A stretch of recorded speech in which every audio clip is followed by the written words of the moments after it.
Ana hitung rumaksan wengi teku ayu puto ing lara puto bilai kabeh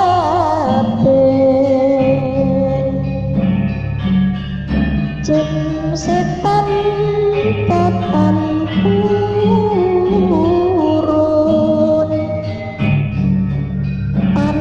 Sobat semua yang aku sayangi, semoga kita senantiasa diberi rezeki yang melimpah dan kesehatan lahir batin. Terima kasih yang sudah hadir untuk menyimak kisah kali ini. Ayah, hari Minggu kita ke Benteng Pendem ya, kataku pada suami. Emangnya di mana itu, Bun? Tanya dia. Kata teman-teman di Cilacap ya. Aku cari di Google juga ada kok. Itu tempat wisata ya, ujarku sambil menjelaskan agar dia menyetujui. Ya udah Bun, yang penting kamu seneng. Tapi karena kita belum tahu medannya, anak-anak dititipin ke ibu aja ya, kata Mas Kalim yang cukup protektif itu. Benar juga kata suamiku, itu bukan tempat wisata biasa, tapi satu tempat wisata bersejarah. Jadi kemungkinan ada faktor lain yang tidak kita ketahui tentunya. Katanya sih Benteng Pendem terletak di pesisir Teluk Penyu, Kabupaten Cilacap, Jawa Tengah. Benteng ini dibangun tahun 1861 oleh Belanda untuk pertahanan dalam kepentingan penjajahannya di Indonesia, khususnya Pulau Jawa. Bangunan tersebut dibangun di area seluas 6,5 hektar dan memiliki banyak ruang. Ada ruang intai, ruang istirahat, ruang rapat, ruang senjata, ruang mesiu, ruang peluru, ruang perawatan, dan masih banyak lagi ruang-ruang dengan fungsi yang berbeda. Malam Minggu, aku sudah menyiapkan semua bawaan untuk besok, seperti air mineral, vitamin, obat flu, obat batuk, obat penghilang rasa sakit, obat luar untuk luka, cemilan, power bank, dan tentunya tisu basah. Mas Kalim juga membawa senter di tas kecilnya, entah untuk apa. Setelah kami berdua selesai bermesraan, kami pun tidur karena kecapean. Hanya berselang 10 menitan, aku berjalan menuju satu tempat seperti danau yang dikelilingi pohon-pohon yang rimbun. Ini di mana? Dan kenapa aku hanya sendirian? Sementara suamiku di mana, aku juga nggak tahu. Tiba-tiba aku dikejutkan suara Yusuf, anakku yang pertama, tapi aku tidak bisa melihat dia di mana, padahal suaranya sangat jelas dan dekat. Bunda, tolong Bun, suara anakku sambil menangis. Ya, tenang Suf, Bunda ada di sini. Dan paniknya aku menoleh ke segala penjuru, tetap tidak kutemukan Yusuf.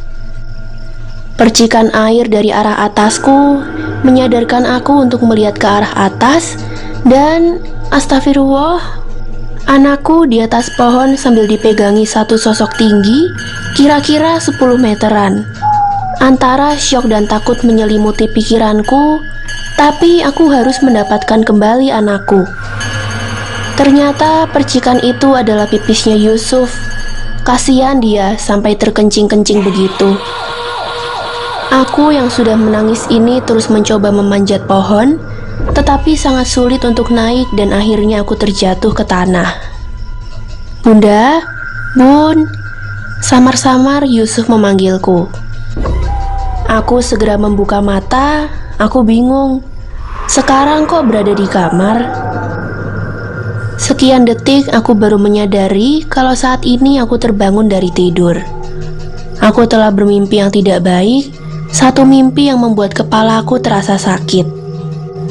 Aku bangkit duduk, lalu aku peluk anakku Yusuf. Ada apa Bun? Kamu bermimpi ya? Tanya Mas Kalim kepadaku. Iya ya, mimpi yang gak enak. Tapi sudahlah ya, itu hanya sebuah mimpi. tukasku. Kemudian aku ajak Yusuf dan Nabila untuk mandi. Seusai anak-anak mandi, giliran aku segera mandi, sementara ayahnya anak-anak sudah subuh tadi mandinya. Setelah mandi dan berdandan, kemudian aku bilang pada anak-anak kalau hari ini ke rumah nenek karena ayah bunda mau keluar kota. Anak-anakku nampak mengangguk senang karena akan bertemu dengan kakek neneknya. Jam 9, Yusuf dan Nabila sudah bersenda gurau dengan neneknya. Aku dengan suami segera berangkat menuju ke Cilacap. Yah, berapa jam ya dari Jogja ke Cilacap? Sampai lokasi kira-kira 4 jam lebih, Bun, jawab suamiku sambil menyetir mobil ini dengan sedikit ngebut. Dan benar kata dia. Singkat kata, kami sudah sampai di lokasi dalam waktu 4 jam 20 menit dari Yogyakarta. Setelah mas kali memarkir kendaraan, kami pun bergegas membeli tiket masuk. Ya, tetap oke sih, walau ternyata tidak sesuai namanya Benteng Pendem. Yang jelas bangunan besar dengan jendela-jendela dan mungkin ada bangunan bawah tanahnya. Perlahan kami mulai eksplor luar bangunan terlebih dahulu. Situasi pengunjung di sini sangat jarang, mungkin karena pandemi Covid kali, pikirku. Kawasan benteng itu cukup luas dengan deretan memanjang bangunannya. Dan pada saat melewati bangunan penjara, dibangun seperti parit dengan bentuk miring sebagai antisipasi dari musuh. Jadi, kalau yang di penjara akan kabur, pasti kesulitan melewati semacam parit tersebut. Yah, masuk ke dalam bangunan yuk. Itu ada lorong seperti goa, kataku pada suami yang memotret objek menarik bagi dia. Kami mulai memasuki lorong dengan jalan masuk yang berbentuk bundar seperti terowongan. Tunggu Bun, ayah potret ya, kata Mas Kalim. Aku memasuki satu ruang yang agak gelap, katanya sih ini ruang perawatan. Aku berpose lagi di dekat sudut ruang agar suami mengambil gambarnya. Aku merasa dadaku berdesir, seperti ada sesuatu di pojok yang lain. Setelah aku amati, memang benar ada perempuan pirang dengan rok yang penuh dengan darah, berdiri melihatku sekitar 3 detik lalu menghilang. Nafasku mulai tersengal, kepalaku jadi pening. Aku ambil air mineral dari tas punggung yang dibawa suami. Kamu kenapa, Bun? Kepalaku sakit ya. Sambil aku ambil obat penghilang rasa sakit di saku samping tas ranselku. Istirahat Bun. Ayo kita duduk di pintu masuk yang tadi, ajak dia sambil menggandeng tanganku. Aku lalu menceritakan penampakan tadi dan dia bilang, ada 2 kemungkinan Bun. Pertama, karena oksigen di dalam ruang itu tipis hingga otak masuk dalam area sadar dan halusinasi. Kemungkinan kedua, memang ruang itu ada penunggunya, kata suami dengan analisisnya yang masuk akal. Tapi aku gak bisa membedakan yang mana ya, kataku sambil tertawa kecil. Kondisiku berangsur mulai pulih walau peningnya masih terasa. Ayo ya, jalan lagi yuk, ajakku dengan semangat kembali. Kami mulai memasuki ruang untuk pengintaian di zaman itu. Seram juga, ada lubang-lubang kecil untuk memandang di luaran. Aku coba mengintip di lubang pengintaian itu, memang cukup strategis untuk melihat di luaran sana. Namun, mendadak aku melihat di sebelah kanan, satu sosok orang yang berpakaian tentara Belanda yang lehernya terpenggal. Aku sangat terkejut dan ngos-ngosan. Aku hanya tertegun saja, tanpa bisa menghindar dari pemandangan tersebut. Tentara itu tetap berdiri tegak, walau kepalanya sudah menggantung ke samping. Tiba-tiba gelap sekelilingku. Bun, Bunda, Bun. Aku perlahan membuka mataku. Suami sembari memangku kepalaku, memberi tetesan air mineral di mulutku. Makasih ya, kataku sambil aku mencoba duduk dari rebahan tadi. Bunda tadi pingsan sekitar 1 menit sebelum siuman, tambah Mas Kalim. Perlahan kepalaku kembali normal, lalu aku ceritakan apa yang kulihat tadi di lubang pengintaian. Kembali lagi aku berjalan dengan suami menuju ke bangunan penjara. Sekitar 10 menit berjalan, akhirnya aku mulai masuk area penjara. Bulu kuduku langsung berdiri, seolah-olah memberi sinyal kalau area penjara ini sungguh wingit. Sungguh terasa aura yang berbeda dan lebih pekat rasa kengeriannya dibanding dengan ruang perawatan tadi. Aku sebenarnya takut untuk meneruskan langkahku menelusuri lorong itu. Namun peperangan antara rasa takut dan rasa penasaran dimenangkan oleh keingintahuanku. Pengap dan oksigen yang tipis menghantui siapapun yang berada di sini. Aku berpose di jeruji besi sel penjara itu dengan tanggap suamiku langsung mengabadikannya. Kali ini aman, pikirku dalam hati. Ternyata dugaanku salah besar. Ketika aku menyusuri dari sel ke sel, tiba-tiba aku sangat terkejut. Bagaimana tidak? Di dalam salah satu sel itu ada satu sosok perempuan tua yang meringkuk. Aku tidak dapat melihat wajahnya. Akan tetapi dari rambut dan ukuran tubuhnya sudah menunjukkan kalau perempuan itu bukan orang Belanda. Itu orang Indonesia, atau tepatnya perempuan Jawa. Aku hendak lari ke arah suami, namun sosok tersebut seketika menolehkan wajahnya ke arahku. Astagfirullahalazim, wajah itu sudah tidak berbentuk, banyak luka parah dan sudah berbau sangat busuk. Aku membalikan badan ke arah suamiku, namun dia tidak ada. Aku jadi makin panik. "Ya, ayah." Aku memanggil dia sambil berteriak sekencang-kencangnya, tapi dia tidak kunjung ada dan terlihat. Dadaku berdetak kencang ketika dari arah sel sebelah kiri ada satu sosok perempuan yang menyeringai. Ya Allah, itu kuntilanak. Aku terus berlari walau aku tidak tahu harus lari kemana. Sambil tersengal, sampailah aku di suatu aliran sungai dan sekilas aku melihat Mas Kalim berdiri di dekat pohon besar. Tanpa banyak pikir, aku bergegas menghampiri dia sambil terus memanggil. "Mas, ayah, Mas Kalim." Begitu agak dekat, habislah hatiku. Itu bukan suamiku, melainkan mayat hidup. Aku langsung balik arah sambil berteriak minta tolong. Aku makin percepat lariku ketika kulihat ada orang dari kejauhan. "Ada apa? Ada apa, Mbak?" tanya seorang bapak yang ternyata penjaga gerbang depan tempat wisata ini. "Ada hantu, Pak. Suamiku juga tidak ada tiba-tiba," kataku sembari minum air putih pemberian petugas itu. "Silakan duduk, Mbak. Nanti biar kawan-kawan yang mencari suaminya, Mbak." "Saya minta nomor HP panjenengan ya, Pak," tanyaku sambil masih tersengal. "Baik, Mbak. Nomor WA saya 081 sekian-sekian. Nama saya Pak Darto." Kemudian bapak itu bicara pada kawannya lewat HT untuk segera mencari seorang lelaki di area penjara yang berbaju kotak-kotak namanya Mas Kalim. Setelah itu Pak Darto berjalan ke arah keluar gerbang. Kepalaku sakit, tapi obat ada di tas yang dibawa suamiku, jadinya aku nikmati saja rasa sakit ini. 1-2 pengunjung mulai masuk area ini, mereka dengan anak-anaknya. Apa tidak takut anaknya ada apa-apa? Baru sebentar aku melamunkan pengunjung itu, dari arah gerbang kulihat ibuku masuk ke area wisata ini.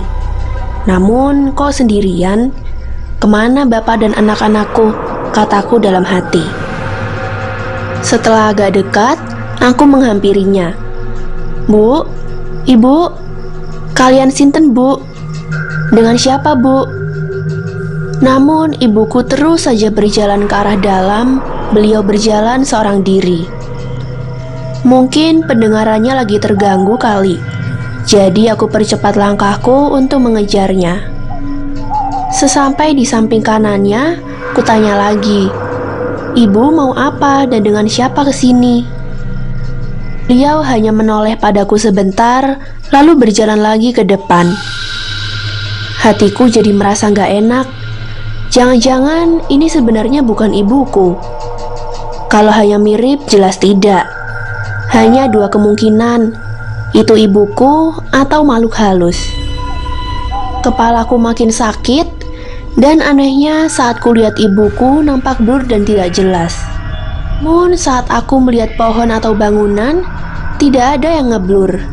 Bikin bingung, 3 menit kemudian yang aku takutkan benar-benar terjadi. Ibuku berbelok ke arah bangunan peninggalan Belanda itu, dan setelah dekat, beliau berhenti lalu menghadap ke aku. Ya Allah, itu bukan ibu. Itu nenek iblis yang kulihat di penjara tadi. Kowe kudu melu aku. Kowe wis kebajot jajah omahku. Kamu harus ikut aku. Kamu sudah terlanjur seenaknya masuk rumahku, kata sosok itu sambil menatapku dengan amarah yang menyala. Pakaianku sudah dibasahi oleh keringat, jantungku berdegup dengan cepat. Sebelum tubuhku jatuh ke tanah, dari belakang ada yang menangkap badanku, lalu aku didudukkan di tanah. Ternyata itu suamiku. "Kamu kemana aja, Bun? Aku cari kemana-mana gak ada," tukas Mas Kalim dengan wajah yang cemas. Aku masih terdiam. Aku hanya bisa memberi isyarat untuk minta botol air minum. Setelah sekitar 1 menit, aku bilang perlahan bahwa aku juga mencarinya sampai ke gerbang depan. Tanpa merespon kata-kataku barusan, dia memapahku ke arah gerbang depan untuk bisa lebih rileks. Setelah aku duduk di kursi di dekat pos gerbang, aku mulai menceritakan kejadian yang menimpaku tadi. Tanpa terasa, aku sudah berlinang air mata. "Untung ayah bawa air minum lebih, Bun," kata dia di samping memegang kepalaku. "Badanmu panas, tapi jangan minum obat lagi ya. Air putih aja yang terus diminum. Kayaknya kamu dehidrasi deh," kata suamiku. Setelah aku mulai ada tenaga, suami mengajak keluar dari area ini. Aku makan nasi yang kubawa dari rumah tadi pagi, sementara suami tidak menjalankan mobil dulu. Mungkin takut aku muntah atau yang lainnya, kataku dalam hati. Singkat kata, aku sudah di rumah. Sekitar jam 7 lebih, Yusuf dan Nabila nampak mulai mengantuk.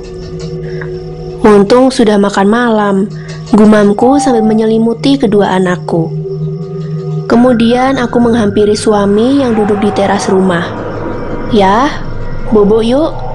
Ayah pasti capek juga kan?" kataku sembari menggandeng tangannya. Entah sudah jam berapa, tiba-tiba di kamarku sudah berdiri sosok nenek jahat yang di benteng pendem itu. Aku merasa aneh pada diriku sendiri. Aku tidak merasa takut ataupun berkeringat. "Laila, polamu wis kebacut. Kowe kudu melu aku saiki. Aku wis kebacut nesu karo kowe." "Laila, tindakanmu sudah keterlaluan. Kamu harus ikut aku sekarang.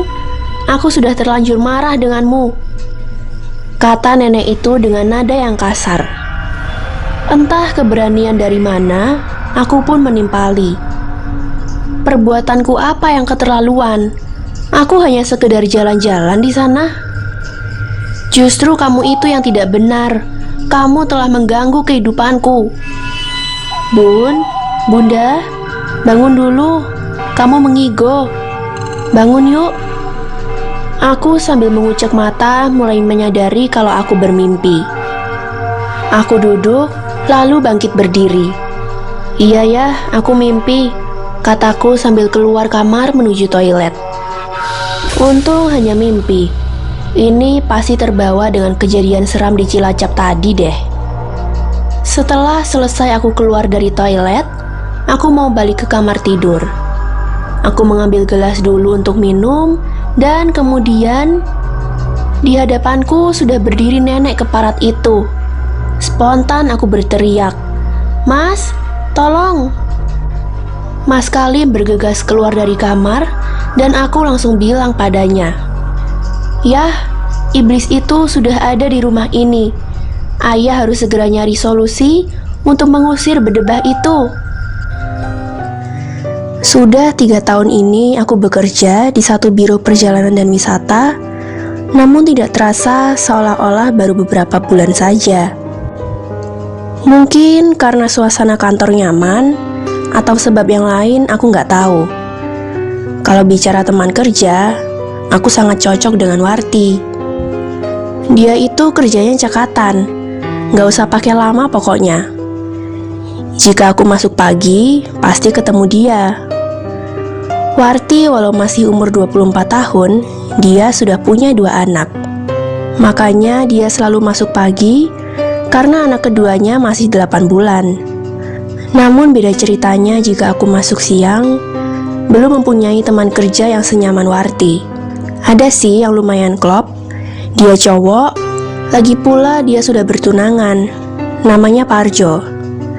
Dia sering dapat tips dari yang beli tiket, dan aku selalu dia beri. Suatu hari aku masuk siang, dan kebetulan rumah di samping kantor ada yang meninggal. Seorang nenek keturunan Tionghoa. Rencana sih dimakamkan besok siang. Maka demi menghormati, rolling door kantorku ditutup setengah. Mendiang semasa hidupnya orangnya galak, sering mengatur, dan kelihatan jahat. Teman-teman bilang kalau semasa hidupnya seperti itu, maka saat sudah meninggal akan sering mengganggu.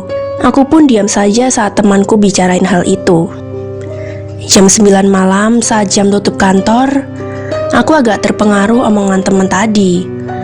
Mau kencing ke belakang aja aku jadi nggak berani. Tiba-tiba Parjo menawari mengantar aku pulang daripada kelamaan nunggu ojek online. Dengan situasi seperti ini, aku jelas langsung mengiyakan. Sesampai di rumah, aku hubungi teman yang pagi untuk tukar jadwal kerja. Aku hubungi beberapa teman, namun belum ada yang mau tukar jam kerja. Akhirnya aku telepon Warti dan mengutarakan semua alasanku. Tanpa diduga, Warti mau, tapi hanya untuk besok saja. Aku pun berterima kasih pada Warti atas pengertiannya. Pagi ini aku nyampe kantor jam 7 tepat. Suasana di samping rumah belum ada orang, masih sepi. Hanya 1-2 orang saja yang terlihat, dan itu pun masih keluarga mereka. Hari ini kantor masih dibuka separuh, tapi tamu yang beli tiket travel, bis malam, dan kereta justru malah lebih banyak dari biasanya. Sampai aku dan 2 teman lain agak kewalahan melayaninya. Kira-kira jam 11 siang, aku mau ke toilet yang letaknya di belakang. Jarak dari depan ke toilet sekitar 30 meteran. Memang panjang bangunan ini. Aku pun berjalan ke belakang, dan ketika sampai di pintu toilet, aku mendengar samar-samar suara perempuan memanggil, "Mbak, Mbak." Aku sempat merinding, tapi segera aku tepis. Mungkin ini pikiranku sendiri. Masa siang-siang ada hantu? Aku berkata dalam hati. Setelah selesai, aku kembali jalan ke depan. Baru beberapa langkah aku berjalan, tiba-tiba ada suara ketukan pintu. Antara kaget, takut, dan geli menjadi satu. Gimana tidak? Masa ada tamu datang dari belakang sih? Kataku sambil tersenyum. Sesampai di kantor depan, ku coba menengok arah sebelah. Nampak sudah lumayan banyak pelayat yang datang. 2 bis juga sudah terparkir di seberang jalan. Aku pun kembali melayani tamu yang datang. Tepat jam 1 siang, jenazah diberangkatkan dengan ambulans dan diikuti 2 bis yang sudah dipenuhi pelayat. Baru beberapa saat, kami dikejutkan suara keras, suara tabrakan mobil. Teman-temanku langsung berhamburan keluar jalan, termasuk aku. Dan kulihat ke arah perempatan jalan, sekitar 100 meter dari kantor, mobil angkutan umum dalam kota bertabrakan dengan bis yang barusan berangkat mengantar pelayat. Jalanan pun otomatis jadi macet. Terlihat juga ada polisi yang baru datang. Ada 2 rekan kerjaku yang cowok sudah di lokasi kecelakaan. Sekitar 40 menit kemudian, baru lalu lintas perlahan mulai lancar. Rekan kerjaku yang menonton tadi sudah pada balik ke kantor. Mereka cerita, supir angkotnya meninggal dunia dan beberapa penumpang angkot luka-luka. Dalam hati aku berkata, kok bisa segitunya ya? Apa ada hubungannya dengan nenek yang meninggal itu? Serem ah, semoga tidak ada apa-apa lagi. Tepat jam 2 siang aku mau siap-siap pulang, aku order ojek online. Bersamaan dengan itu Warti datang. Halo Ti, tadi ada kecelakaan di perempatan itu loh, kataku. Dan kami pun terlibat obrolan sambil menunggu ojek datang. Besoknya aku nyampe kantor jam 2 kurang.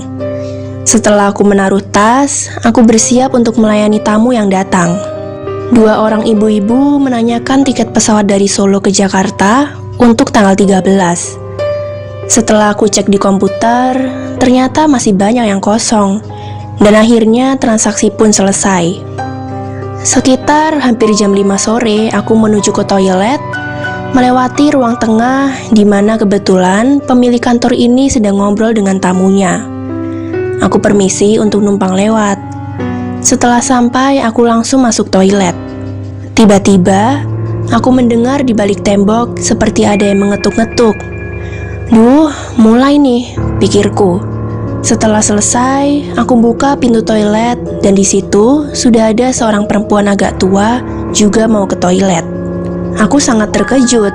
Aku berpikir bahwa ibu ini pasti masih saudaranya bos. Aku pun ajak senyum dia, tapi dia diam aja sambil masuk toilet. Perempuan itu berkebaya, dan saat mau menutup pintu toilet, kulihat tangan perempuan itu hanya berupa tulang belulang saja, mirip tangan tengkorak. Darahku berdesir, jantungku deg-degan banget. Aku langsung percepat langkahku ke arah depan. Di ruang tengah ternyata sudah tidak ada satupun orang. Aku makin bergidik, bulu kuduku berdiri semua. Aku takut. Sesampai di depan, pelan-pelan jantungku mulai teratur. Hal itu sempat terlihat oleh teman hingga dia bertanya, "Mbak Jira sakit? Kok kelihatan pucat?" Aku jawab singkat, "Gak kok mbak." Akhirnya aku pun kembali kerja, sambil masih membayangkan kejadian tadi. Itu tadi jelas bukan manusia. Muka dan lehernya sama seperti manusia lain, tapi tangannya hanya berupa tulang belulang. Kenapa baru kali ini ada kejadian seperti ini? Padahal aku sudah cukup lama kerja di sini. Apa ada hubungannya dengan kematian nenek sebelah? Pikirku. Malam jam 8, jalan sudah mulai sepi. Tumben ya, kataku pada rekanku. Temanku hanya mengangguk aja tanpa suara. Kami pun diam membisu. Untung Parjo bercerita tentang tunangannya. Hal itu cukup membantu mencairkan ketegangan malam ini. Iya Par, pacarmu emang orangnya humoris kok, kataku menyela. Kami pun larut mengobrol kembali hingga jam 9 kurang 15 menit. Mas Parjo, gimana kalau kantor ditutup aja? Sudah gak mungkin ada yang datang mas, kata rekan kerjaku. Setelah ditutup, akhirnya kami satu persatu jalan pulang. Tinggallah aku dengan Parjo. Aku lagi order ojek online saat Parjo bilang mau mengantar aku pulang. Aku jawab, "Gak usah Par, aku udah order ojek. Kamu temani aku di sini dulu sampai ojeknya datang ya," kataku. "Iya deh Ra," sautnya. Tak lama kami berdua mendengar langkah orang berjalan, tapi agak diseret. Suara itu datang dari arah kiri kantor. Aku gak berani melihat ke arah datangnya suara. Parjo sempat melihat, katanya suara itu suara langkah seorang nenek, tapi bukan nenek sebelah yang telah meninggal itu. Nenek yang berjalan itu, kakinya hanya berupa tulang. Aku sungguh takut, dan saat kulihat wajah Parjo nampak pucat. Mungkin dia menutupi ketakutannya, pikirku. Tak lama kemudian, tukang ojek datang, dan kami pun bergegas pergi ke rumah masing-masing. Pagi sekali aku sudah bangun tidur. Aku masih mencoba mengingat akan mimpiku semalam. Aku bermimpi berjalan kaki dari kantor menuju perempatan jalan yang dekat kantorku. Ketika sampai di tikungan perempatan, aku dikejutkan oleh sosok pocong yang berdiri di situ. Mukanya penuh darah sehingga kain kafannya dibasahi oleh darah. Sungguh mengerikan, batinku. Kenapa aku mimpi seperti itu sih? Aku pun lantas turun dari tempat tidur untuk langsung mandi. Hari ini aku masuk pagi, asik, bisa ngobrol dengan Warti. Dan memang benar, ketika aku sampai di kantor, Warti sudah di kantor dan lagi melayani seorang pelanggan tiket bis malam. Setelah pelanggan pergi, Warti berbicara dengan sedikit berbisik bahwa kemarin saat ke toilet, dia bertemu dengan seorang ibu. Ibu itu berdiri dekat toilet diam saja, dan yang membuat seram, telapak tangan dan telapak kakinya hanya berupa tulang, kata Warti. Aku pun menyaut. Aku juga sudah ditemuinya, Ti, kataku sambil merinding. Ini kemungkinan besar karena nenek sebelah, tambahku. Warti dan ada satu rekan hanya terdiam saja. Tak lama berselang, ada dua orang nenek datang menanyakan tiket kereta. Hatiku kembali gak enak. Aku jadi parno kalau bertemu dengan yang sudah nenek-nenek. Selagi mereka ditangani oleh Warti, aku berdiri keluar kantor sambil melirik kaki tamu tersebut. Dan aku pun langsung teriak tanpa sadar. Itu bukan manusia, Ti, teriakku. Seketika itu kedua nenek tersebut menengok ke arahku. Aku makin ketakutan sambil kulirik tangannya. Dan benar, tangan kedua nenek itu berupa tulang. Aku dan teman-teman spontan berdiri, tapi di detik itu kedua nenek tadi langsung lenyap. Pemilik kantor sampai ikut keluar karena mendengar teriakanku. Ada apa, Mbak? Ada apa? Tanyanya. Kami pun menceritakan kepada si bos akan kejadian tadi yang menimpa kami, termasuk kejadian-kejadian yang kemarin. Dan si bos pun bilang kalau mau menjenguk makam nenek sebelah. Kami pun dengan masih tersengal-sengal kembali bekerja sambil menenangkan diri masing-masing. Sampai akhirnya kami pulang ke rumah masing-masing karena sudah jam 2 siang. Singkat kata, sudah 4 hari ini kami tidak menemui kejadian yang seram lagi. Hari ini aku kembali masuk siang. Bagiku hari ini aku kerja bisa kembali nyaman dan aman. Jam 1:30 aku sudah nyampe kantor. Kulihat-lihat Parjo tidak ada. Kata salah satu rekan, Parjo hari ini tidak masuk karena sakit. Aku pikir nggak apa-apa, karena walau kami berempat perempuan semua, masih ada bapak tukang parkir yang setiap hari selalu di sini. Kami pun melayani beberapa pelanggan yang datang untuk berbagai keperluan. Sekitar jam 4 sore, aku ke toilet. Tidak ada apa-apa. Sampai saat baliknya aku dari toilet, tepatnya di ruang tengah, ada seorang nenek duduk sambil menunduk. Aku terkejut dan rasa takutku muncul kembali. Aku hanya bilang permisi sambil terus jalan ke depan tanpa menoleh nenek itu. Namun sedetik kemudian, nenek itu memanggilku. "Mbak, bisa minta tolong?" Aku sempat ragu-ragu, tapi akhirnya aku putuskan aku berhenti berjalan, kemudian menoleh orang tersebut. Astagfirullah, itu nenek sebelah. Mukanya kuning, tangannya juga kuning, pakai baju kebaya. Tanpa berpikir panjang, aku langsung setengah berlari menuju ke depan.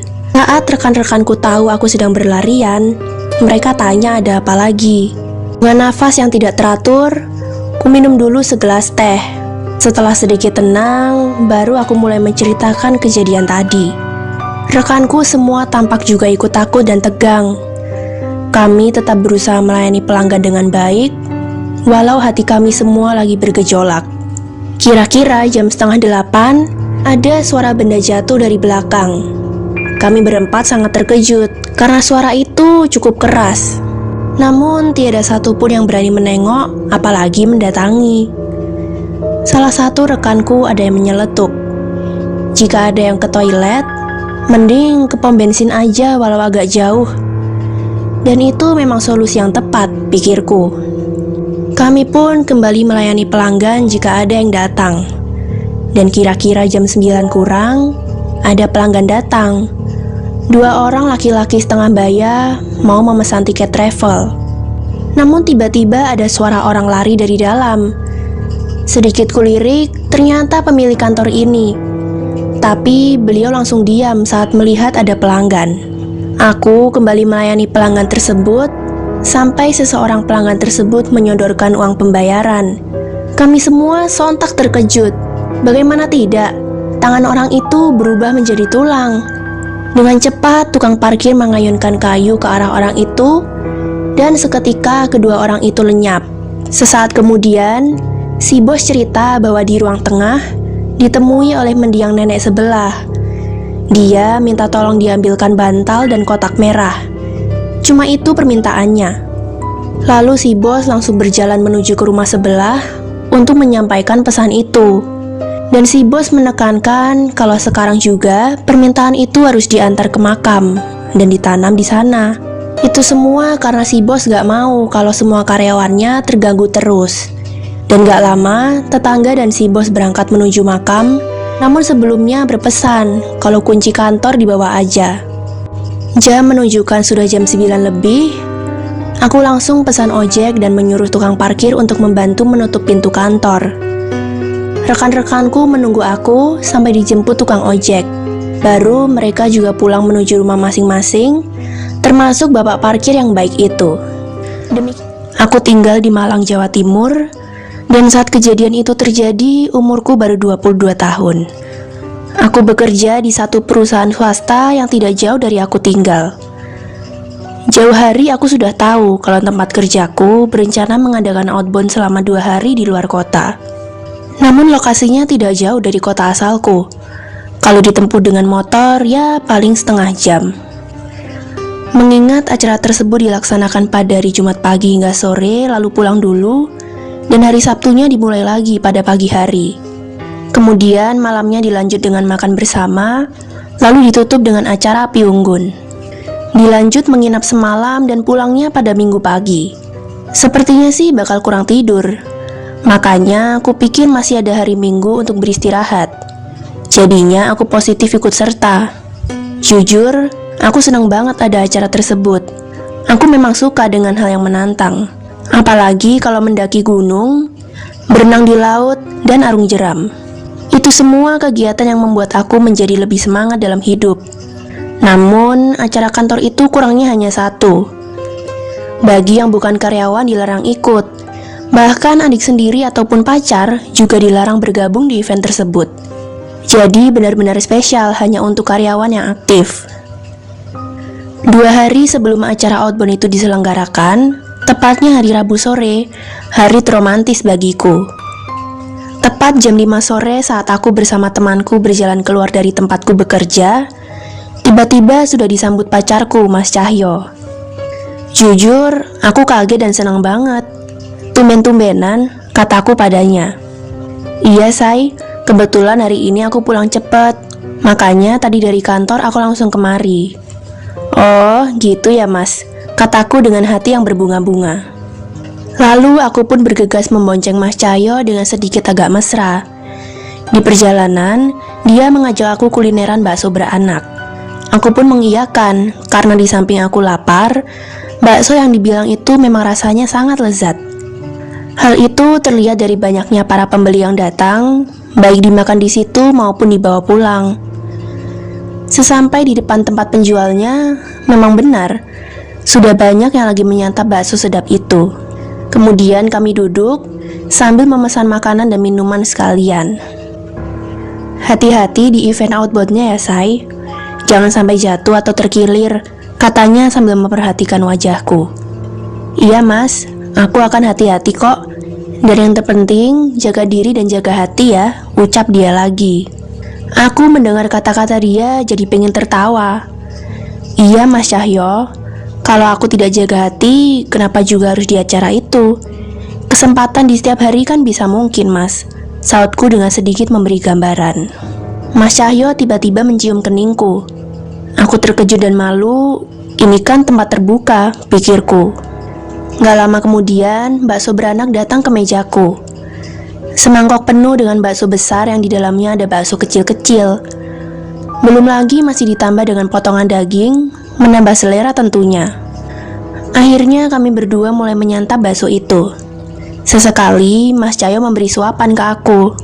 Perlu diketahui bahwa ini baru pertama dia nyuapin aku. Namun jujur, sore ini aku merasa senang banget. Seakan-akan ini hari yang spesial, padahal aku tidak sedang berulang tahun. Cukup lama kami menikmati petang ini berduaan, hingga gak kerasa sekarang sudah jam 7:30. Pulang yuk mas. Iya yuk, lagian jam 10 aku kan harus jemput masku, kata pacarku. Dalam perjalanan aku tanya pada dia, loh, masmu kok jadi tiap hari lemburnya mas? Ya, mulai Senin kemarin sampai 2 minggu ke depan masku lembur terus, jawabnya. Lalu kami pun terdiam selama di perjalanan. Setelah sampai di depan rumahku, Mas Cahyo langsung pamit. Setelah selesai mandi, aku rebahan di kamar sambil mikirin Mas Cahyo. Dia pasti capek banget. Sudah seharian kerja, sorenya jemput dan antar pulang aku, malamnya masih juga jemput kakaknya. Jam 9:30 ada chat masuk. Setelah kulihat ternyata dari Mas Cahyo. I love you Imah. Lalu segera ku balas, I love you too mas. Kamu banyak istirahat ya mas. Kamu sehari-hari jadi makin sibuk soalnya. Lalu aku kirim chat itu ke dia. Besoknya setelah mandi, sarapan dan lain-lain, aku pun hendak memesan ojek online. Sambil aku berjalan keluar rumah, ternyata sudah ada Mas Cahyo yang duduk di jok motornya. Ya ampun mas, kamu harusnya kan langsung ke tempat kerjamu, protesku. Gak apa-apa, sekarang kan masih pagi, cukup banget kok waktunya, jawab dia sambil tersenyum. Aku segera memakai helm dari dia, lalu kami berangkat. Untung aku berangkat pagian, jadi dianya gak telat masuk kerja, pikirku dalam hati. Dan benar, jam 7:20 kami sudah di depan kantorku. Tuh kan, waktunya cukup, ucap dia. Iya mas, hati-hati ya di jalan, makasih. Dia pun senyum lalu berangkat pergi ke tempat kerjanya. Sorenya jam 5 kurang, dia sudah duduk di motornya untuk menjemputku. Dia sebenarnya ingin ngajak jalan-jalan dulu, tapi dengan berat hati aku menolaknya. Karena sore ini aku harus mempersiapkan semua keperluan yang harus aku bawa untuk acara besok. Lagian aku dijemput pagi-pagi oleh mobil kantor. Dan dia pun menerima penjelasanku. Kemudian dia pun langsung mengantarku pulang ke rumah. Selama perjalanan pulang, dia lebih banyak diamnya. Ya udah, aku pikir nggak perlu dibahas. Dia tentunya sudah capek. Sesampai di depan rumahku, dia langsung pamit pulang dan berpesan bahwa besok pagi jangan ada yang ketinggalan. Lantas dia mengatakan I love you ke aku. Udah ya mas, hati-hati di jalan. Dibuat istirahat sebelum jemput masmu. Love you too, kataku pada dia yang sudah ancang-ancang mau pergi. Pagi-pagi sekitar jam 6, mobil kantor sudah datang untuk menjemputku. Iya Pak Dayat, tunggu sebentar, kataku pada bapak sopir mobil kantorku tempatku bekerja. Singkat kata, acara hari ini sungguh sangat menyenangkan. Dari urutan permainan yang disuguhkan panitia, semuanya sangat bagus dan penuh dengan tantangan. Sampai gak kerasa kalau badan ini sungguh capek. Sore sekitar jam 4:30, kami pun satu persatu diantar Pak Dayat ke rumah masing-masing. 1 jam perjalanan barulah aku sampai di depan rumah. Makasih Pak Dayat, kataku. Dan ketika aku masuk rumah, kulihat Mas Cahyo sudah di depan rumahku sambil duduk di motornya. Sudah lama nunggunya mas, tanyaku. Enggak, baru aja kok. Ini cuma sebentar aja mampir, aku kangen, kata dia dengan tatapan teduhnya. Terus aku harus gimana mas? Tanyaku lagi. Gak harus macem-macem sayang, yang penting aku bisa lihat kamu saja. Itu sudah mengobati rasa kangenku, jawab dia sambil tersenyum. Sedetik kemudian dia pamit, namun sebelumnya dia berpesan, karena acara api unggunnya HP dimatiin, jam berapapun kamu selesai, chat aku ya. Iya mas, kataku pendek. Setelah dia sudah menjauh, aku pun kemudian masuk ke rumah. Rasanya aku harus keramas lagi nih, gumamku. Dengan aktivitas sebanyak tadi, tentunya rambutku dibasahi keringat dan debu yang menempel. Kuliah jam dinding, sudah jam 9:30 malam. Rupanya tanpa aku sadari aku tertidur. 2 menit kemudian HP-ku berbunyi ada notif chat masuk. Ternyata dari Mas Cahyo. Sayang, kamu harus jaga kesehatan loh ya. Jangan sampai kurang minum air putih. Ku balas chat dia, "Iya mas, pasti aku jaga kesehatan. Kamu juga ya mas?" Lalu aku kirim chat balasanku itu pada dia. Setelah itu, aku mencoba mengingat-ingat tadi saat aku tertidur. Sepertinya aku lagi bermimpi. Oh iya, ingat sekarang. Aku berjalan dengan Mas Cahyo di sebuah pantai, namun aku tidak dapat mengenali itu pantai di daerah mana. Yang jelas, aku merasa asing dengan tempat itu. Kami sambil bergandeng tangan menyusuri bibir pantai yang asri dengan gelombang yang tenang. Tidak lama, kami berpapasan dengan seorang kakek yang entah dari mana datangnya. Kakek itu lantas menyuruh aku naik perahu layar yang tertambat pada pohon kelapa, sedangkan kakek itu dan Mas Cahyo hanya melihat saja dari jauh. Tentu saja aku memanggil Mas Cahyo. Akan tetapi, sepertinya Mas Cahyo dilarang kakek itu untuk menyusulku. Hanya sampai di situ mimpiku, dan aku tidak tahu apa maksud dari mimpi itu. Seperti hari kemarin, pagi ini Pak sopir kembali menjemputku untuk menuju lokasi outbound. "Halo Pak Dayat." "Wah, saya yang dijemput duluan," kataku. "Iya mbak, biar nggak bolak-balik. Kan rumah Mbak Imam paling utara," kata dia dengan panjang lebar. Sambil menyetir, aku tanya pada Pak Dayat kalau di acara ini ada berapa mobil. Kata dia ada 8 mobil yang menjemput, dan yang berangkat dari kantor ada 2 bus. Lalu kami lanjutkan perjalanan untuk menjemput karyawan satu persatu, dan selanjutnya berangkat ke lokasi acara. Sesampai di lokasi, tidak beda dengan yang kemarin. Kami semua mulai sibuk dengan acara lanjutan, karena hari ini lebih seru dan lebih tinggi tingkat kesulitannya. Ini berlangsung hingga jam makan siang. Setelah itu dilanjut kembali acaranya sampai selesai. Sore harinya setelah mandi dan makan malam, ku nyalakan HP-ku, chatting dari Mas Cahyo sudah pada masuk. Dia kirim 3 chat. Pertama dia bilang dia kangen banget. Chat kedua dia menyuruhku untuk jaga diri. Dan chat terakhir cuma bilang I love you. "Iya mas, makasih ya." Lalu ku kirim chat WA aku ke dia. Kembali aku matikan HP-ku, aku masukkan ke tas, dan langsung bergegas menuju acara. Ternyata acara api unggunnya tidak cuma berdiskusi tentang suka duka selama bekerja, tapi juga ada bebakaran roti dan kambing guling. Pasti nikmat ini mah, pikirku dalam hati. Satu persatu karyawan mulai menuangkan isi hatinya. Mulai sukanya, lalu disusul dukanya. Bagus sih acara seperti ini. Jadinya bisa lebih terbuka sesama karyawan maupun terhadap perusahaan. Tetap menarik walau tanpa kehadiran seorang motivator. Ketika acara masih berlangsung, kira-kira jam 10-an malam tanpa sengaja aku lihat Mas Cahyo di pinggir area acara. Jujur saja aku terkejut dan spontan aku bergeser perlahan. Aku coba menyelinap dari pengawas acara itu menuju Mas Cahyo yang lagi menunduk sambil duduk di motornya. Dengan agak berbisik, ku panggil dia. Mas Cahyo." Namun dia diam saja. Dia posisinya memang membelakangiku. Aku mendekat lagi ke arah dia sambil memanggil, tapi dia masih diam juga. Akhirnya aku pegang bahunya, terasa dingin banget badannya.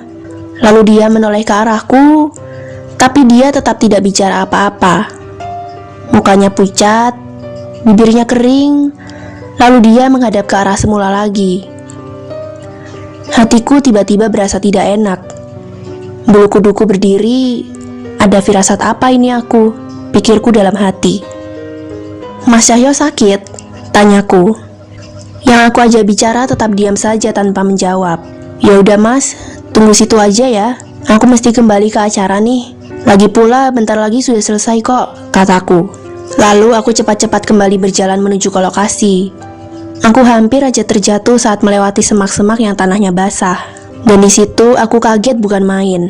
Mas Cahyo ternyata juga sudah ada di situ sambil mukanya nampak sedih banget. Tapi aku terus berjalan ke lokasi acara karena aku nggak mau ditegur. Kira-kira sejam kemudian acara berakhir. Alhamdulillah, kataku.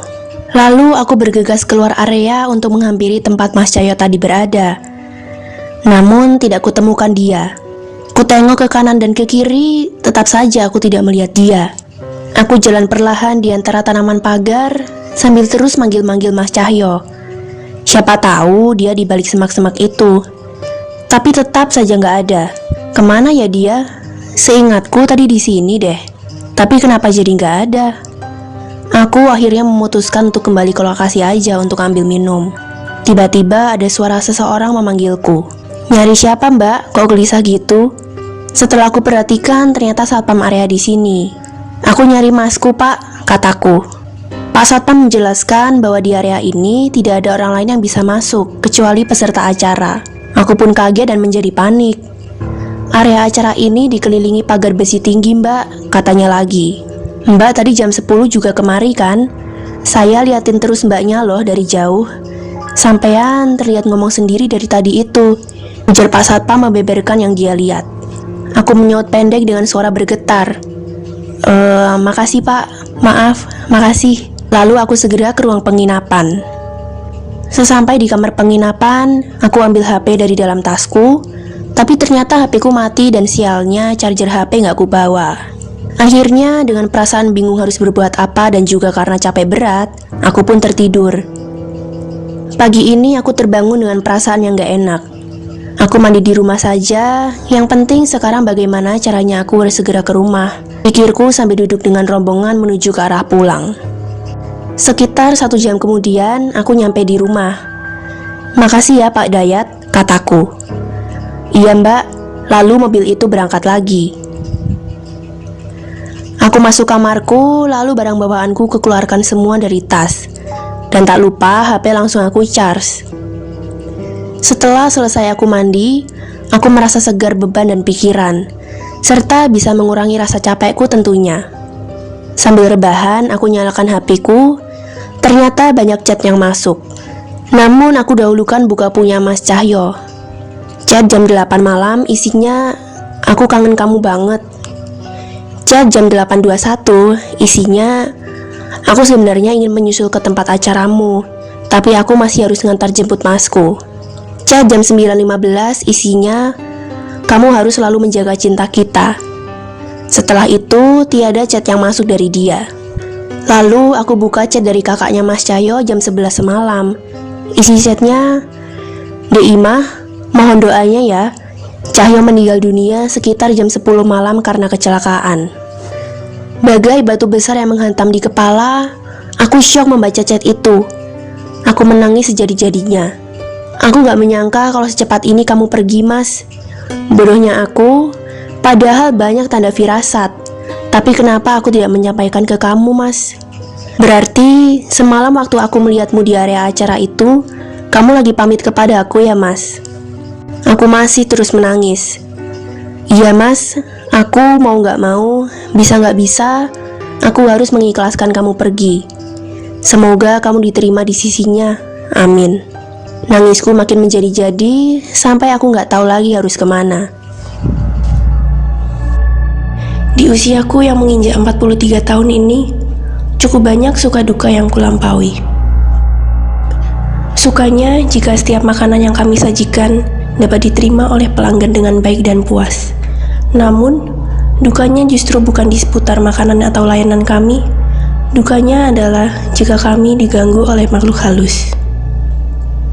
Pada dasarnya, tempat makan ini untuk umum. Namun, sejak 10 tahun yang lalu, rumah makan kami perlahan didominasi oleh bus malam dan travel, baik yang dari arah Jawa Barat ke Jawa Timur maupun sebaliknya. Sehingga hak itu menuntut restoran harus buka 24 jam non-stop. Dengan kondisi tersebut, maka konsentrasiku menjadi layanan antara jam 6 petang hingga jam 4 pagi. Hari ini aku ditelepon oleh pihak biro perjalanan dari Jakarta agar besok malam menyiapkan untuk tamu penting dari mancanegara sebanyak 106 pack, termasuk kru dan driver. "Baik Bu Hajah, saya siap," kataku menutup pembicaraan dengan kolega bisnisku. Sekitar jam 10 malam, restoran lagi sepi. Hanya ada satu mobil travel L300 yang parkir di depan. Setelah aku cek semua makanan, untuk persiapan nanti jam 11 ada 3 bis yang akan datang. Di dapur belakang, aku lagi duduk santai sambil menikmati secangkir kopi kental manis. Tiba-tiba, tanpa sengaja mataku menangkap sesuatu yang bergerak di belakang dapur. Karena agak gelap, aku pun mencoba melihatnya lebih dekat lagi Siapa tahu ada orang. Baru beberapa langkah aku keluar dari dapur, kulihat sesosok pocong sedang berdiri diam dekat pohon mangga. Astagfirullahalazim, gumamku. Aku bergegas masuk ke dalam dapur untuk terus berjalan ke arah depan. Nafasku masih tersengal, tubuh sampai gemetaran dibuatnya. Sambil menenangkan diri, aku minum air putih segelas. Sekitar jam 11 malam, di halaman parkir depan, ada suara bus masuk ke tempat parkir rumah makan. Aku bergegas ke depan dengan stafku untuk menyambut mereka. Mereka pun masing-masing mengambil nasi dan lauk dengan tertib, sementara pegawaiku siap-siap melayani jika diperlukan. Di bagian samping ruang utama, para driver dan awak bus juga sedang makan dengan nikmatnya. Hanya berselang setengah jam, datang lagi satu bus super eksklusif double deck yang lagi parkir. Serentak tanpa ku perintah lagi, pegawaiku berdiri pada posisinya masing-masing, termasuk aku dan stafku Mbak Umi, menyambut di pintu depan untuk mengucapkan selamat datang dan selamat makan kepada para penumpang yang baru datang tersebut. Setelah penumpang sedang berjajar satu persatu mengambil nasi, aku lantas menuju pos satpam untuk menemui salah satu satpam di situ. Pak Soleh, diusahakan selalu berkeliling di antara 5 orang yang masuk malam ini ya, ujarku. Iya Bu Rini, siap, respon dari Pak Soleh. Dan aku pun berjalan menuju toilet untuk buang air kecil. Begitu aku buka pintu toilet, di situ sudah ada pegawaiku bagian bersih-bersih. Her, nanti bersihkan juga toilet di lantai 2 ya, perintahku. Nggih Bu, jawabnya pendek. Lalu pergi menuju lantai atas. Aku pun dan Umi kembali ke pintu utama karena sudah ada bus yang lagi parkir di halaman samping. Selamat datang bapak-bapak, ibu-ibu, dan saudara semua. Selamat makan dan selamat menikmati, kataku pada mereka. Kami berdua masih siap-siap menyambut kembali setelah terlihat ada 2 bus sedang memasuki halaman rumah makan. Dan seperti kebiasaan, aku dan Umi siap-siap menyambut tamu yang akan masuk gedung restoran ini. Prosedur itu memang selalu aku terapkan pada setiap staf, baik yang masuk siang maupun malam. Kulihat jam dinding sekarang jam 1 lebih 10 menit. Aku pun masuk ke dalam menuju dapur, tempat aku duduk, sambil aku seruput kopi hitamku yang kental ini. 5 menit kemudian, sudut mataku menangkap ada 2 sosok putih bergerak di belakang dapur. Aku terkesiap, dan saat sudah di dekat dapur, aku lihat ternyata Pak Is dan Pak No, satpam yang sedang berkeliling di luar gedung. Pak, kesini sebentar. Jangan lupa jika lagi banyak tamu, sampean juga kontrol dalam gedung ya Pak, kataku. Nggih Bu, jawab mereka berdua lalu meneruskan berpatroli. Sekitar jam 2 lebih sedikit, ku berniat ngecek lantai 2 karena di bawah sudah banyak tamu yang lagi makan. Perlahan aku menaiki anak tangga, langkah demi langkah aku terus menuju ke atas. Dan ketika sampai di atas, semuanya sudah rapi dan sudah bersih tanpa debu. Hanya tinggal bawa makanannya ke atas, gumamku. Dan saat aku mau kembali turun, aku urungkan karena sekalian mau ngecek toilet.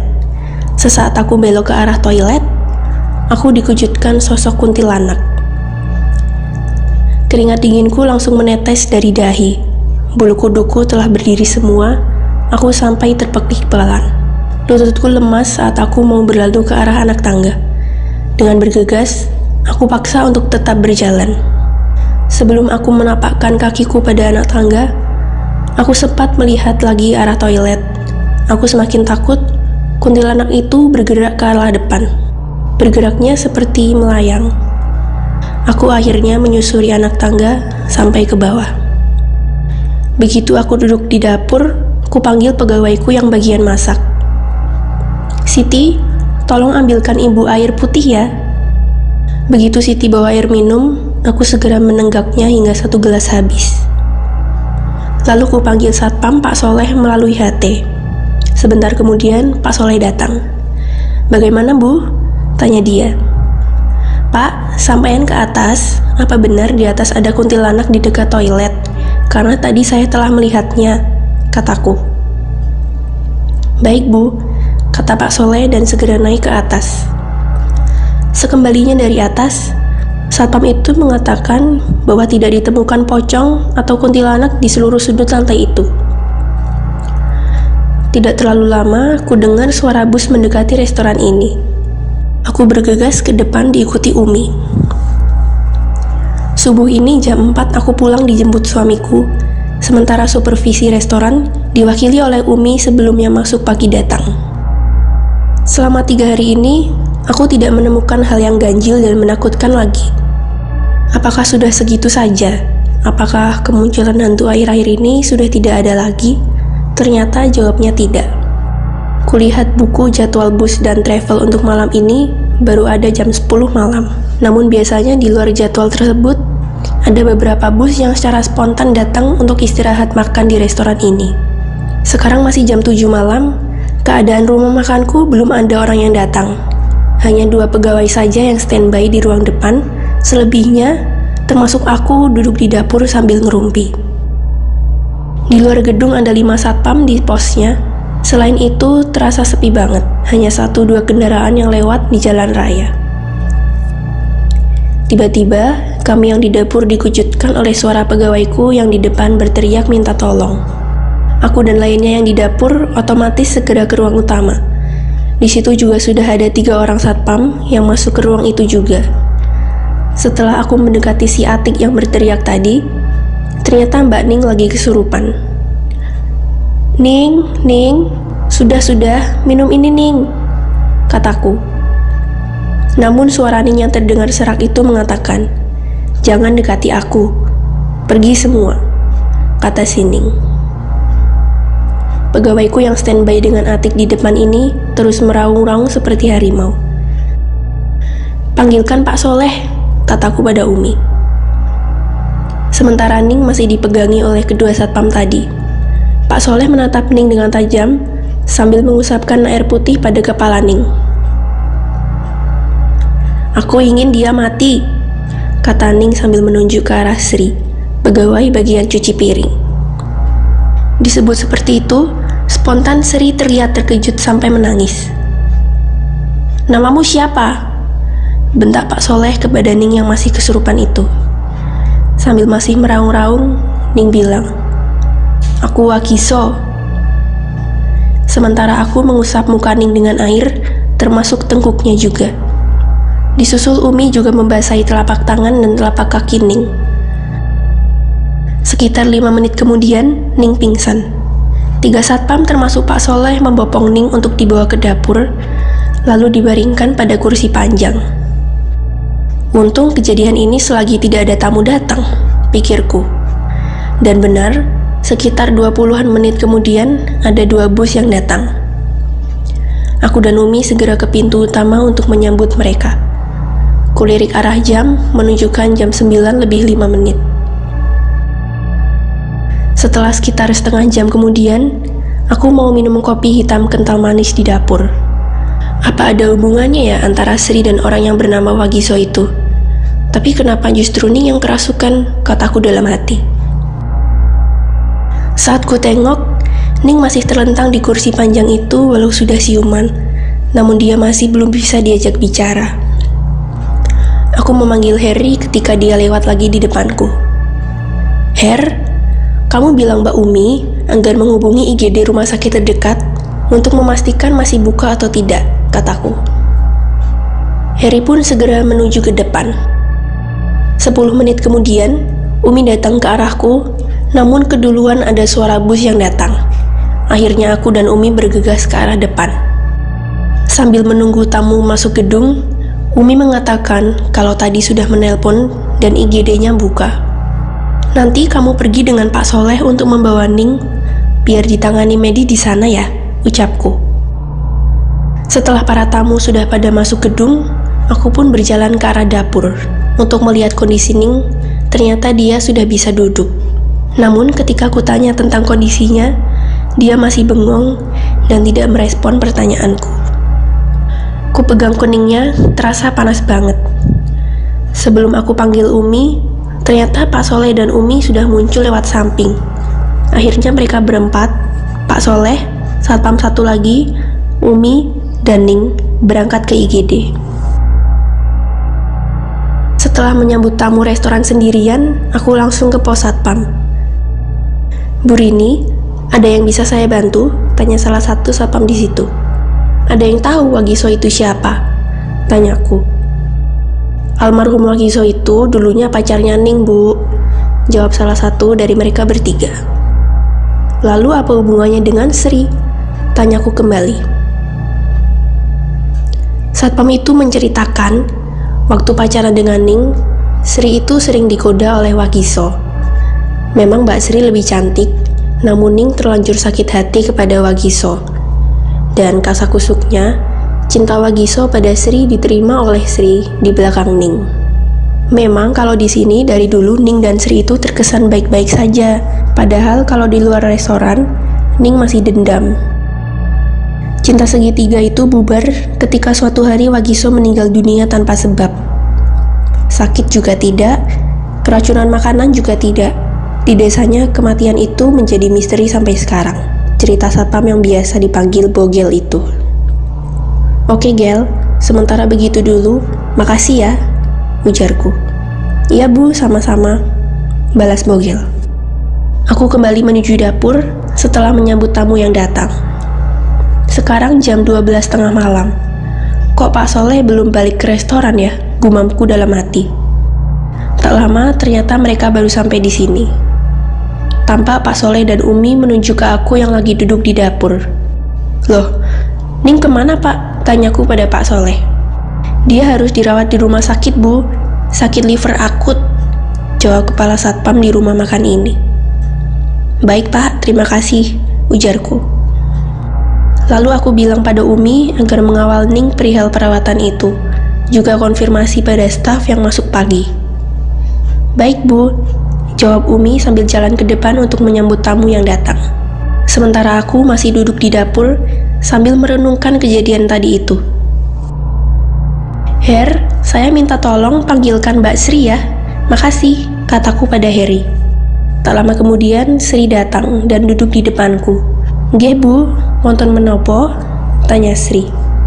Begini, harap dijawab sejujurnya. Orang yang namanya Wagiso itu sebabnya apa kok meninggal ya? Tanyaku. Bu Rini, saya mohon maaf Bu, saya tidak tahu penyebab matinya dia, jawab Sri yang tak lama menangis. Jawabanmu saya pegang, di lain hari sampai ternyata kamu berbohong, kamu akan saya pecat, kataku dengan tegas. Nggih Bu, saya berani sumpah, katanya. Ya udah sana, jangan nangis lagi. Jam dinding menunjuk jam 2:30 dini hari. Restoran kembali sepi, mungkin nanti biasanya ada 1 atau 2 bus yang akan datang kemari. Ternyata benar, baru 5 menit berlalu, datanglah 1 bus yang datang. Aku sudah siap di pintu depan. Saat kulihat para penumpangnya turun dari bus, aku sangat terkejut. Mereka terlihat pucat semua dengan baju yang juga sama semua. Namun aneh, bahan kainnya dari kain morikachi, yaitu kain yang membungkus mayat. Dadaku mulai berdetak kencang. Hatiku sudah gak enak. Dan bener aja, ketika aku dengan ragu mengucap selamat datang, mereka hanya diam saja dengan pandangan yang kosong. Di satu sisi aku sudah sangat takut, namun satu sisi lagi aku harus berani menegur awak busnya. Aku langsung menuju ruang di samping gedung dekat pos satpam, di mana di ruang tersebut memang tempat khusus untuk awak bus maupun driver mobil lebih kecil. Begitu nyampe di ruang tersebut, betapa terkejutnya aku, semua awak busnya juga pucat dengan pandangan kosong. Dan lebih sial lagi, di pos satpam tak ada satupun yang duduk di pos. Aku tidak berpikir panjang, kecuali bergegas ke dapur sambil berteriak memanggil Pak Soleh. Begitu sampai dapur, sambil mengatur nafas, kurai HT yang ada di mejaku, lalu segera kupanggil Pak Soleh. Dan setelah itu, aku tidak ingat apa-apa lagi. Aku mulai membuka mata perlahan, sementara kepalaku masih terasa sakit. Tenang Bu Rini, ibu sekarang di rumah sakit. Pagi dini hari tadi ibu pingsan, kata Umi. Ya Allah, hanya itu yang bisa aku gumamkan. 2 hari aku istirahat di rumah, badanku terasa segar kembali, pikiran juga sudah fresh banget. Jadi gak sabar pengen kembali kerja, gumamku. Sore jam 4 aku sudah memacu kendaraanku ke restoran. Sejam kemudian aku nyampe di rumah makanku. Aku memarkir kendaraan di samping restoran dan berjalan menuju dapur. Sesampainya aku duduk di dapur, ku panggil Umi, namun ternyata dia belum datang. Akhirnya aku panggil Ning. Nun sewu, wonten dawuh, kata Ning. Saya lebih suka orang itu bicara apa adanya, jawab dengan sejujurnya, mengapa Wagyu meninggal dunia dan bagaimana hubunganmu dengan Sri, tanyaku dengan tegas. Ning pun mulai bercerita. Kematian Wagyu itu karena disantet oleh Pak Ali saya. Dan kalau hubungan dengan Mbak Sri itu sudah lama baik-baik saja. Kalau dulu saya masih dendam Bu, begitu katanya. Sampai ketahuan kamu bohong, saya langsung akan pecat kamu ya, gertakku pada Ning.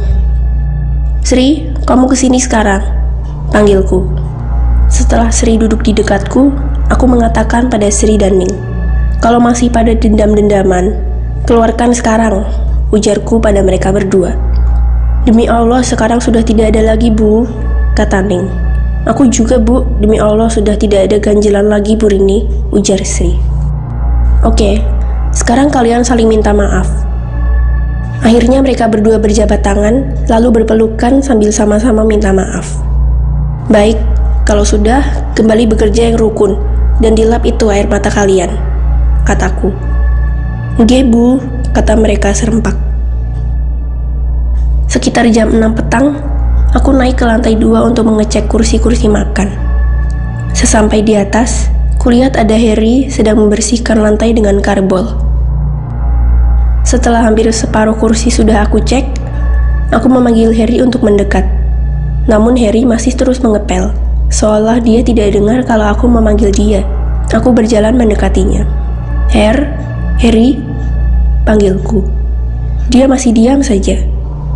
Begitu aku sudah dekat, kira-kira 3 meter, ternyata Harry tiba-tiba berubah menjadi perempuan tua, berkebaya motif kembang sedap malam. Hatiku berdebar-debar, aku takut sekali. Namun aku coba tidak lari, aku mau nanya maksud ini semua. Katakan ibu yang terhormat, ada apa ini semua? Tanyaku pada sosok itu. Anakku Turini, aku nenek buyutmu. Aku datang karena kamu dalam bahaya, begitu katanya. Namun tiba-tiba ibu tua itu hilang dalam sekejap. Aku jadi berpikir, aku dalam bahaya apa ya? Tapi sepertinya sosok ibu tadi maksudnya baik padaku. Aku juga belum tahu siapa namanya sosok ibu itu, kataku dalam hati. Aku pun meneruskan mengecek kursi yang lain, sementara aku mendengar suara bus yang sedang parkir di depan. Mudah-mudahan Umi sudah datang untuk menyambut mereka. Setelah selesai, aku pun turun kembali menuju depan. Saat ini tepat jam 7 malam. Di situ sudah ada Umi sedang berdiri di pintu utama. Kulihat di luar memang ada mobil pribadi sedang parkir dan keluar 4 orang dari mobil tersebut. Sepertinya itu satu keluarga. Seorang bapak, seorang ibu yang cantik, dan 2 anak perempuan yang cantik-cantik juga. Setelah duduk, mereka didekati Mbak Ati sambil menyodorkan menu restoran. Aku sambil jalan ke dapur, aku persilahkan untuk menikmati hidangan dari kami. Aku kembali duduk di dapur sambil teliti lembar demi lembar nota pengeluaran dan nota pemasukan restoran. Aku seruput kopi hitamku sedikit agar pikiranku segar kembali. Lambat-lambat ku dengar suara mobil satu keluarga tadi keluar dari halaman depan, lalu pergi menjauh. Hanya berselang mungkin 5 menit, ada suara kendaraan masuk ke dalam halaman rumah makan. Seperti biasa, aku bergegas untuk menyambutnya. Sesampai di depan, aku terkejut dan heran. Bukankah mobil itu mobil tamu yang barusan pergi ya, pikirku. Begitu keluar dari mobil, 4 orang yang sama seperti tadi menuju ke pintu utama. Aku jadi salah tingkah Ini ada apa ya? Gumamku dalam hati. Ya benar, itu benar yang tadi. Selamat malam Bapak Ibu. Ada yang ketinggalan barangnya? Tanyaku. Tamu tersebut tampak kebingungan lalu berkata, "Maksud ibu apa? Kami baru datang ke restoran panjenengan, Bu." Aku yang sudah salah tingkah ini bergegas bilang, "Maafkan saya Bapak Ibu. Monggo silahkan duduk." Sambil aku menyodorkan ibu jariku untuk mempersilahkan. Saat aku duduk kembali, aku jadi bingung. Ini kejadian apa ya? Ya Allah, lindungilah kami yang bekerja di sini, kataku dalam hati memanjatkan doa. Belum lama berselang, terdengar suara bus masuk halaman. Aku sengaja tidak ke depan, biar Umi dan Atik saja yang menyongsong tamu-tamu itu. Jam kulihat jam di angka 8 lebih sedikit. Kembali ku seruput kopiku sambil mengingat kejadian di lantai 2 tadi. Iya benar, intinya ibu itu berpesan agar aku selalu waspada dan berhati-hati. Lamunanku buyar ketika suara Bogel memanggilku. "Iya Gel, ada apa?" tanyaku. "Bu, saya menemukan dompet perempuan di halaman depan. Sudah saya tanyakan pada penumpang mobil itu maupun bus, semua bilang bukan miliknya," kata Bogel. "Oke, kamu buka sekarang Gel, barangkali ada KTP atau kartu identitas lain," kataku. Bogel pun membuka dompet itu di meja kerjaku. Dikeluarkan satu persatu. Ada uang 200.000, ada 2 yang 5 ribuan, bawang putih, kembang kantil, dan semacam jimat. "Tidak ada HP atau identitas lain, Bu," ucap Bogel. "Ya udah, masukkan lagi semua, biar saya simpan di laci ini. Kalau ada yang menanyakan hal dompet, tanya identitasnya dulu ya," kataku. Lalu Bogel pergi lewat pintu samping. Kira-kira jam 9 kurang 15 menit, tamu sekeluarga itu tampak keluar dari gedung menuju mobilnya. Tak lama kemudian mereka pergi. Bersamaan dengan itu, ada 2 bus datang masuk ke halaman restoran. Aku pun segera berjalan ke arah depan dengan Umi. Seperti sudah menjadi protap, kami berdua langsung menyambut tamu-tamu tersebut. Aku melihat mobil yang isinya satu keluarga masuk ke halaman rumah makan. Sudah 3 kali ini mereka kesini dalam waktu yang singkat. Itu ada kemungkinan bukan manusia ya, kataku dalam hati. Aku bilang pada Umi tentang hal itu. Jika mereka masuk, kita tolak saja. Umi pun setuju. Begitu mereka mau masuk gedung, aku langsung menghalanginya sambil berkata restoran tutup, sementara Umi menyuarakan ayat kursi. Dan benar, tiba-tiba 4 makhluk tersebut hilang lenyap seketika bersama mobilnya. Jam sudah di angka 11 lebih ketika hujan tiba-tiba turun. Makin lama makin deras. Angin pun bertiup kencang. Para satpam berlarian masuk gedung karena posnya diguyur air hujan karena kencangnya angin yang menerpa. Aku kembali duduk di dapur setelah menutup jendela-jendela di kanan kiri dapur. Sayup-sayup ku dengar jendela yang terbuka tertutup karena terjangan angin. Harry buru-buru naik untuk menutup jendela itu. Tidak lama suara jendela di atas mulai tenang. Namun kenapa Harry tidak kembali turun? Pikirku. 10 menit, 15 menit, 20 menit, tidak ada tanda Harry turun. Maka aku pun bangkit lalu berjalan menuju lantai 2 itu. Begitu di atas, aku tidak menemukan Harry. Kemana ya anak itu? Pikirku. Harry, panggilku. Namun tidak ada sahutan sama sekali. Dan ketika aku menengok ke arah balkon, jantungku seakan berhenti. Ada sosok pocong yang berdiri diam ke arah keluar, menghadap ke jalan raya. Aku sontak mau balik turun ke bawah, namun tiba-tiba muncul sosok ibu tua di hadapanku. Antara kaget dan takut, menjadi satu kecemasan yang luar biasa. "Jangan takut Turini, aku Nyai Losi, nenek moyangmu." Segera buang dompet berisi jimat itu ke sungai. Dan ambillah sebilah keris di balik lukisan yang tergantung di sana itu. Ingat, rawat baik-baik lukisan itu, karena sebenarnya itu lukisan diriku. Ingat, jaga baik-baik juga keris itu. Kemanapun kamu pergi, kamu harus membawanya. Sudah ya Turini, jangan pernah takut dengan jin. Dengan keris itu, kamu bersihkan tempat makan ini dari gangguan setan terkutuk. Begitu katanya. Tiba-tiba Nyai Losi lenyap dari pandanganku. Aku tidak menunda lagi, aku angkat lukisan yang tergantung di tembok itu, dan benar, ada keris kecil, panjangnya sekitar 10 cm, kelihatannya terbuat dari logam emas. Setelah aku ambil, aku kembalikan lukisan itu pada tempatnya. Aku sempat melihat wajah lukisan itu. Nyai Losi memang cantik banget, kataku dalam hati. Dan saat aku tengok ke arah balkon itu, aku beranikan mendekati pocong itu. Aku segera buka pintu balkon tersebut, dan tanpa berpikir lagi, aku tusukkan keris itu ke arah pocong yang masih berdiri itu. Ketika keris itu menusuk sosok itu, timbul seperti ledakan kecil, dan bertepatan dengan itu, pocongnya langsung hilang. Sekian detik Pak Soleh dan anggotanya berlari ke lantai 2. Itu tadi ada suara ledakan. Ledakan apa, Bu? Kata Pak Soleh sambil bersiaga. Aman kok, Pak. Hanya sedikit ada kericuhan, kataku sambil tersenyum penuh percaya diri. Aku pun turun kembali ke bawah. Saat kulihat jam, tepat jam 2 malam.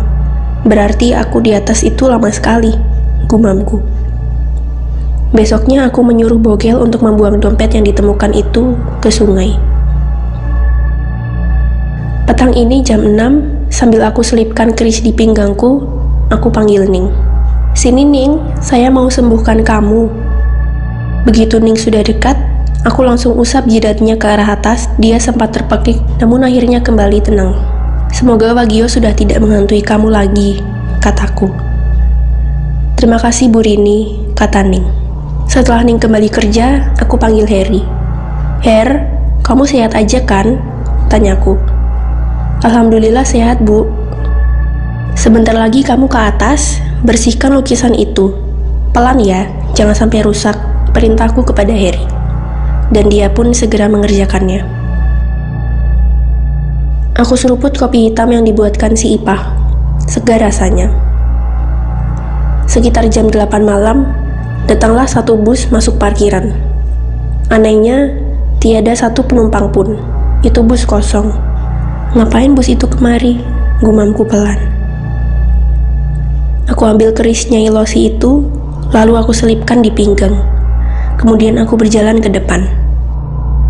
Aku terus mendekati bus tersebut, hingga aku hendak memasuki bus itu, tiba-tiba bangku bus itu dipenuhi pocong. Tanpa ragu lagi, aku keluarkan keris ini, lalu aku bilang, pergi sekarang juga. Dan memang ajaib, bus itu tiba-tiba berubah menjadi mobil jenazah yang sudah tua. Kelima satpamku mendekati sambil berkata, bisa seperti itu ya Bu, ungkap Pak Soleh. Ya begitulah Pak, dalam hidup ini selalu terhiasi dengan warna-warni. Hidup berukiran hitam dan putih yang tak mungkin terelakkan. Itu semua sesungguhnya adalah pilihan diri kita sendiri tanpa disadari. Namun jika dalam mengambil pilihan itu tepat, maka hidup kita akan bahagia lahir batin, Pak. Pak, besok tolong singkirkan mobil jenazah itu ya, kataku pada Pak Soleh. Dan mereka pun kembali ke posnya.